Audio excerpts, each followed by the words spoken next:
Hi everyone, welcome back to the channel. In this video, I'll show you how to fix the issue where Excel automatically repeats the column format to the next column. For example, when you type new data and the same color or border extends automatically.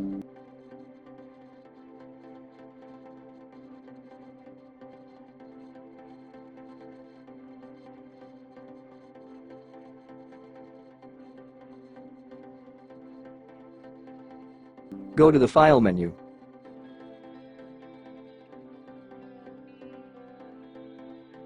Now click on Options at the bottom of the left panel. In the Excel Options window, select Advanced from the left side. Here you will see an option that says Extend Data Range Formats and Formulas. This option automatically copies formatting and formulas when you add new data. That's what causes the repeating column format problem. To fix it, simply untick this checkbox. Then click OK to save the changes. Now, when you enter data into new columns, the formatting will no longer repeat automatically.